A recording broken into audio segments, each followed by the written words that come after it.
We are going to do illustration number 17, book DK Goel, chapter valuation of goodwill, semester 4, and for KUK. The following is the balance sheet of Chalet Limited on as at 31st March 2012. आपको बेटा share capital में share capital, reserve and surpluses, debentures, trade payables, ये तो liability side पे given है, and asset side पे given है आपको free hold property, plant, goodwill, inventory, trade receivable and bank balance. Done. अब इंफॉर्मेशन पढ़ते हैं because this question is very important. Profit after charging interest on debenture and tax given है आपको 3 years के। Of course जब हम tax लगाते हैं तो पहले इंटरेस्ट वगैरह डिडक्ट होते हैं, इंटरेस्ट ऑन डिबेंचर डिडक्ट हो रखा है, टैक्स मतलब ये आफ्टर टैक्स है क्वेश्चन में already. First adjustment, the normal rate of return है 10% on average capital. The value of freehold property is to be ascertained on the basis of 8% return and the current rental value is 48,000 per annum. ठीक है बेटा, अब ध्यान से देखना, हम बार बार कहते हैं कैपिटल एम्प्लॉयड के लिए हमें उसकी करंट वैल्यू लेनी होगी, और यहाँ फ्री होल्ड प्रॉपर्टी की करंट वैल्यू के रिगार्डिंग क्या लिखा है कि उसे 8% रिटर्न के वे से कैलकुलेट करो।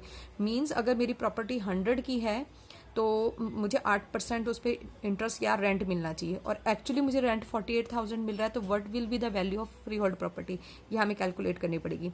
Rate of tax is 50%, 10% of the profit of 2011 refer to those from a transaction of non recurring nature. Non recurring nature का प्रॉफिट है 10% ऑफ 11 था 2011 की जो प्रॉफिट है उसका 10%। ओके, तो हमें इसे नॉन रेकरिंग की तरह डिडक्ट करना पड़ेगा। And a provision of 25,000 on trade receivable made in 2012 which is no longer required 2012 में, यानी ऊपर बैलेंस शीट भी 12 की है, इसमें 25,000 डाउट्स क्रिएट हुए होंगे जो ट्रेड रिसीवेबल में देखो ब्रैकेट में लिखा भी हुआ है, बैलेंस शीट में नेट मतलब वो डिडक्ट हो रखे हैं, बट वो कह रहा है नो लॉन्गर रिक्वायर्ड। मेरी एसेट इंक्रीज हो गई है, मेरे ट्रेड रिसीवेबल इंक्रीज हो गए हैं, और प्रॉफिट में भी एडजस्टमेंट करनी है बोला है। इट मीन्स प्रोविजन को आप पीएल में से डिडक्ट करते हो, बट अब प्रोविजन की रिक्वायरमेंट नहीं है, तो मुझे प्रॉफिट को इंक्रीज करना है, प्रॉफिट में मुझे ऐड करना पड़ेगा। A claim of 10,000 against the company is to be provided. कोई फर्म, हमारी कंपनी के अगेंस्ट कोई क्लेम एडमिट होना है 10,000 का, और उसे हमें एडजस्ट करना है, मतलब मेरी लाइबिलिटी भी क्रिएट हो रही है एज वेल एज इसे प्रॉफिट में एडजस्ट करना है। और अगर आपको पता है कोई आपको क्लेम पे करना है तो उसके लिए प्रॉफिट में से प्रोविजन बनाना पड़ेगा, तो इट मीन्स मुझे खर्चा होने वाला है, एक्सपेंसेस पे करने हैं फ्यूचर में, तो ये पीएल में से डिडक्ट करना है। You are required to goodwill, calculate goodwill on the basis of annuity. The present value of ₹1 for 3 year is 2.487। Present value 2.487 है, एन्युटी ₹1 है। ठीक है, नॉर्मल रेट 10% है। ठीक है, ये सब गिवन है। अब important question, let's start with profits. हमेशा की तरह स्टेप्स फॉलो करेंगे बेटा। सबसे पहले this is our illustration number 17। Okay, सबसे पहले मैं ईयर मेंशन करने जा रही हूँ 2010, 11, 12।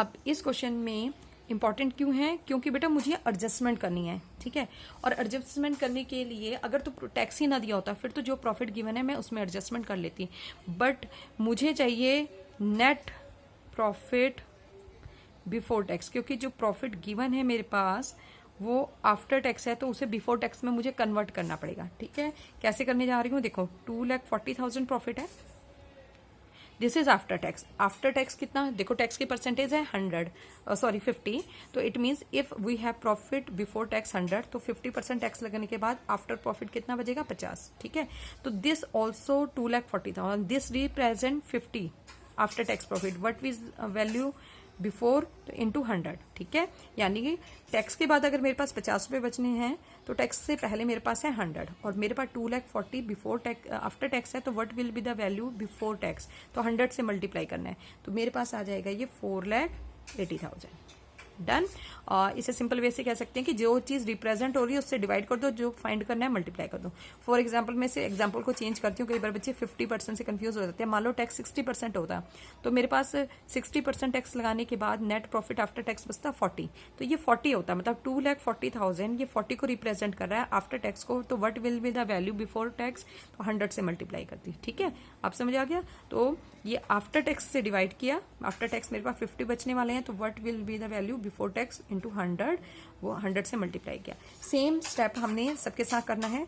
3,30,000 में भी डिवाइड बाई 50 इंटू 100 करूंगी, तो ये मेरे पास वैल्यू आने वाली है 6,60,000। डन। सेम स्टेप मुझे 12 में भी करना है। 2,65,500 गिवन है बेटा, 50 इंटू 100, तो ये मेरे पास आने वाला है प्रॉफिट 5,31,000। क्लियर। तो इस तरह से पहले मैंने इसे बिफोर टैक्स में चेंज किया। ओके, अभी तक कोई क्वेश्चन ऐसा नहीं आया था जिसमें हमने बिफोर टैक्स में कन्वर्ट किया, तो अब आ गया question. Next adjustment, non recurring income. ये नॉन रेकरिंग इनकम उन्होंने बोली थी हमें 2011 में, और बोली थी 10% of profit of that year. तो 6,60,000 का 10% कितना बचा, 66,000। ठीक है, ये हम रिड्यूस करेंगे, बाकी किसी पे इफेक्ट नहीं है, छोड़ दिया।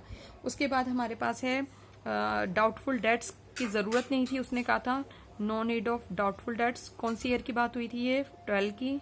तो डाउटफुल डेट्स हटाने हैं, इट मीन्स मेरा प्रॉफिट इंक्रीज होने वाला है। तो देखो 12 में मैं पॉजिटिव शो कर रही हूँ मैं 25,000। ठीक है, बाकी किसी ईयर पे इसका इफेक्ट नहीं है। इसके बाद मेरे पास क्लेम अगेंस्ट द कंपनी आए थे, अगेंस्ट कंपनी। तो ये फ्यूचर में क्लेम मुझे पे करना पड़ सकता है, इसलिए मुझे प्रोविजन क्रिएट करना पड़ेगा 2012 में, और इसलिए प्रोविजन क्रिएट करते हो तो पीएल रिड्यूस होते हैं, तो मैंने 10,000 रिड्यूस कर दिया। ठीक है, और कोई एडजस्टमेंट नहीं है, तो मेरा नेट प्रॉफिट आ गया। ठीक है, ये नेट प्रॉफिट आ गया 480। इसको डिडक्ट करने के बाद 5,94,000, और ये सब एडलेस करने के बाद 5,46,000। ठीक है, अब स्टेप लेस टैक्स। टैक्स कितने परसेंट है बेटा, 50%। इसी का 50% लगाओ, 480 का 50% 240, इसका 50% करेंगे तो 297, 5,46,000 का 50% करेंगे तो 2,73,000। डन। तो जो प्रॉफिट आया आप मेरे पास आया है net profit after tax. Done. ये आ गया 2,40,000, इट्स 297 एंड 273। ठीक है, अब क्यों कॉन्टिन्यूस इंक्रीज होता तो बेटा हम वेटेड यूज करते, बट यहाँ कॉन्टिन्यूस इंक्रीज नहीं है अगेन, तो मुझे सीधा स्टेप करना है एवरेज प्रॉफिट का। मैं शॉर्ट फॉर्म यूज कर रही हूँ बेटा, अदरवाइज वीडियो बहुत लेंथी हो जाएगी। Total profits divide by number of years. ठीक है, इन तीनों सालों को ऐड करो, ये आपकी 8,10,000 हो जाएगी। 3 से डिवाइड कर रही हूँ, इट बिकम 2,70,000। एवरेज का स्टेप कंप्लीट हो गया। अब स्टार्ट करते हैं कंप्यूटेशन ऑफ कैपिटल एम्प्लॉयड। ठीक है, कैपिटल एम्प्लॉयड का स्टेप स्टार्ट करना है। कैपिटल एम्प्लॉयड के लिए आपको पहले टोटल एसेट चाहिए, तो मैं टोटल एसेट स्टार्ट करने जा रही हूँ। टोटल एसेट ध्यान से समझना, क्योंकि कुछ की रिवैल्यू दी हुई है, वो ध्यान रखनी है हमने। सबसे पहले आते हैं रिवैल्यूशन में हमारे पास बिल्डिंग के बारे में। ठीक है, इसको अच्छे से अंडरस्टैंड करना। उसने कहा था बिल्डिंग को 8% रिटर्न के अकॉर्डिंग वैल्यू करना है। ठीक है, जिसको मैंने सिंपली बताया भी था वहां। मीन्स अगर मेरी बिल्डिंग 100 की है तो उस पर 8% मेरी इनकम है, और तुम्हें पता है बिल्डिंग से इनकम होती है रेंट की। अगर 100 वैल्यू है तो रेंट 8 होना चाहिए, और एक्चुअली मुझे उस बिल्डिंग से रेंट कितना मिल रहा है, 48,000। तो what will be the value of building, जैसे ऊपर किए स्टेप हमने। ठीक है, रेंट 48, ये 48 किसको रिप्रेजेंट कर रहा है, रेंट को। तो परसेंटेज के हिसाब से रेंट कितना होना चाहिए, 8 से डिवाइड कर दो, मतलब जो चीज गिवन है उससे डिवाइड करो, और जो आपको फाइंड आउट करनी है वो मल्टीप्लाई करो। We have to find out the value of building, और बिल्डिंग को मैं लेट कर रही हूँ 100 पे मैं 8 रुपए अर्न कर रही थी।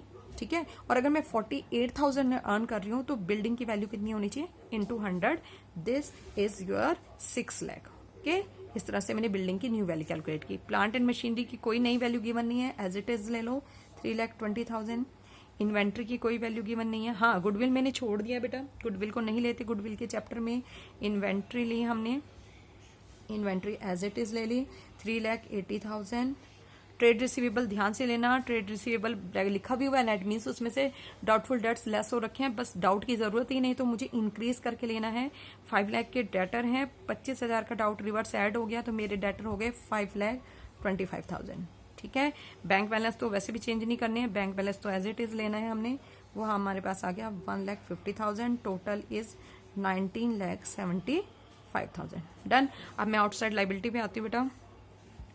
Outside liabilities, okay, outside liabilities में क्या क्या है मेरे पास, 9% डिबेंचर्स हैं, लाइबिलिटी चाहे लॉन्ग टर्म हो शॉर्ट टर्म हो सभी लेनी है, 4,20,000। ट्रेड पेबल है बेटा, ट्रेड पेबल है 1,18,500। और जो अभी क्लेम एडमिट हुआ था 12 में, ठीक है, claim against company,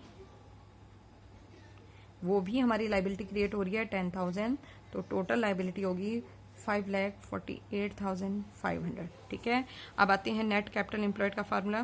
net capital employed का फार्मूला क्या है आपके पास, कोशिश करो हर बार फार्मूला लिखो, लर्न भी हो जाएगा, प्रैक्टिस हो जाएगी, माइनस आउटसाइड लाइबिलिटी, और प्रेजेंटेशन भी अच्छी लगेगी। Total asset 19,75,000, 5,48,500। This is my net capital employed 14,26,500।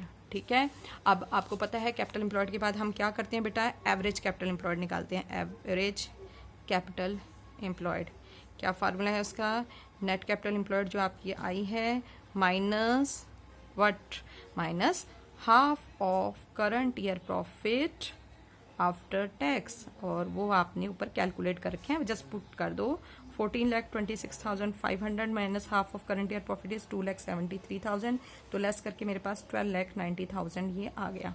Okay, अब आते हैं नॉर्मल प्रॉफिट के स्टेप पे बेटा। नॉर्मल प्रॉफिट का फार्मूला क्या है आपके पास, नॉर्मल प्रॉफिट है average capital employed into normal rate of return upon 100। ठीक है, एवरेज कैपिटल एम्प्लॉयड 12,90,000 आया, 10% किया हमने, इट्स 1,29,000। डन। अब आते हैं बेटा सुपर प्रॉफिट के स्टेप पे। Super profit short form use कर रही हूँ बेटा मैं। What is super profit, average profit minus normal profit. We have calculated average 2,70,000 and normal just calculated 1,29,000, then super profit is 1,41,000।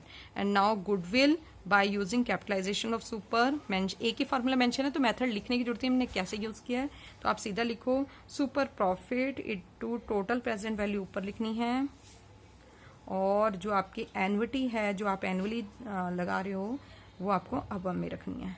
ठीक है, यहाँ सुपर प्रॉफिट हमारा 1,41,000 आया है, एन्युटी गिवन है 2.487, सॉरी प्रेजेंट वैल्यू 2,487 और एन्युटी है 1, तो answer is 3,50,667 and this question is completed.